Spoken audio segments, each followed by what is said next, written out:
In the old town of Umuif, where the red dust clung to every doorway and the sun rose with a fiery vengeance, there lived a woman whose name struck fear into the hearts of many. She was called Madame Nokigo, but most people knew her simply as the landlady. To call her wicked was to speak softly. Her wickedness was a drumbeat that thundered across the entire neighborhood. Nokigo owned a large compound on the outskirts of town, a two-story building with flaking paint and cracked walls, yet it was the only shelter many families could afford. Her tenants were traders, apprentices, school teachers, and petty workers who struggled to make ends meet. But under her rule, they lived like chickens in the claws of a hawk. From the first crow of the cock, Madame Nokigo's voice could be heard echoing through the compound, hurling insults at tenants who delayed rent or failed to sweep the yard before sunrise. If anyone dared to complain, she would clap her hands together, throw her wrapper around her waist, and shout, "If you don't like it, carry your load and go." My house is not a refugee camp, but her wickedness did not end with words. No, it went far deeper, festering like a sore that refused to heal. Madame Nokigo had no respect for age or circumstance. She insulted young and old alike. If a tenant's child played too loudly, she would storm out with her cane and chase the child across the compound.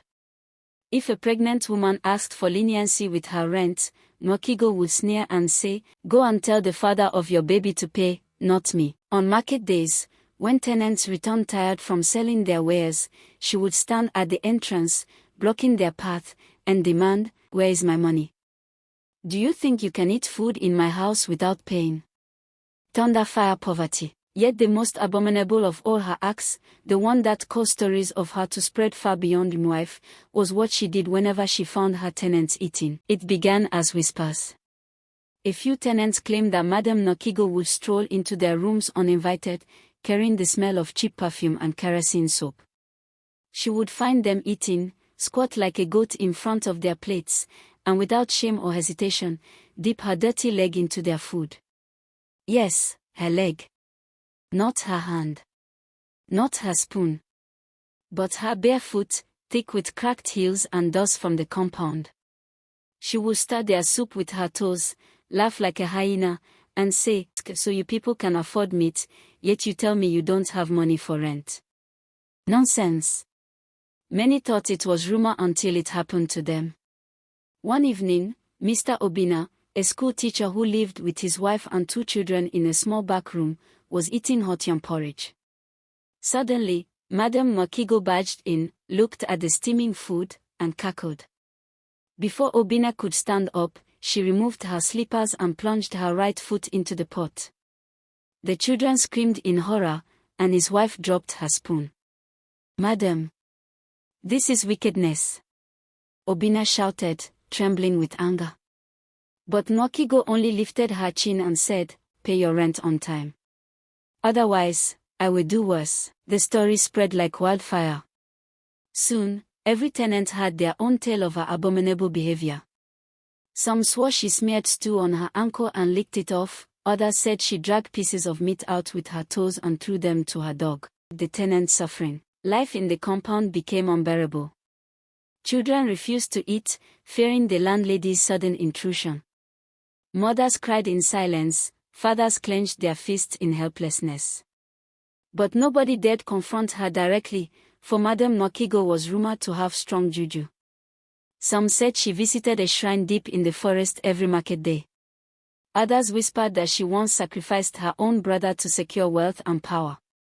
The sight of her sharp eyes, always darting around like a hawk's, was enough to silence even the boldest tenant. Month after month, the tenants endured her wickedness. Rent kept rising, insults rained like harmattan dust, and her abomination with food continued unchecked.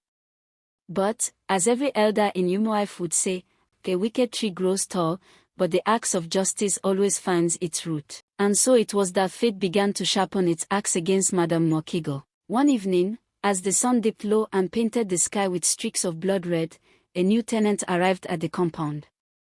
His name was Chaik, a quiet young man with piercing eyes and a calm voice. He carried only a small wooden box and wore a simple white kaftan. Nobody knew much about him, except that he paid his rent in full, increased new notes, and moved into the small room near the well. Unlike others, Jack did not fear Madame Nokigo's sharp tongue. When she insulted him for failing to greet her one morning, he looked at her with steady eyes and said softly, "Respect is earned, not forced." The tenants gasped. Nobody had ever spoken to her that way. From that day, strange things began to happen. At night, when the moon was bright, neighbors claimed they saw Jack sitting outside, drawing symbols in the dust with a stick. Sometimes he whispered words no one understood, his face glowing in the moonlight. Children said they heard drums in his room when no music was playing. Whispers grew, perhaps he is a man of God. Or perhaps he is something else. The breaking point came during the New Yam festival.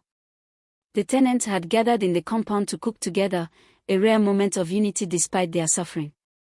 Pots of yam pottage, pepper soup, and roasted plantain filled the air with delicious aromas.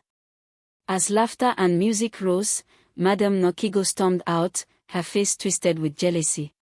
She saw the plates brimming with food, the joy on her tenants' faces, and her heart burned with malice.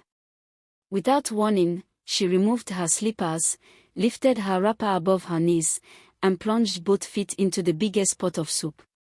The compound fell silent.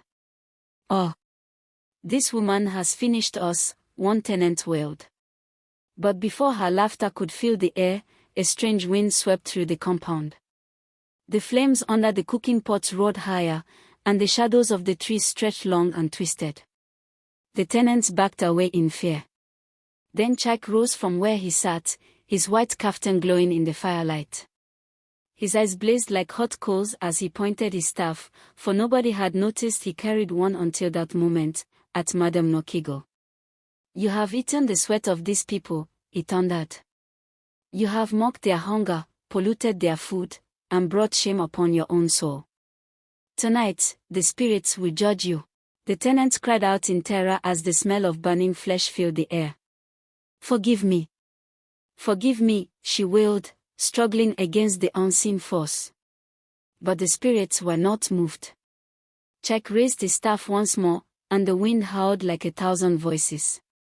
"As you have used your legs to defile the food of the poor, so shall your legs become food for the earth." Before their eyes, Madame Nokigo's legs crumbled into ash.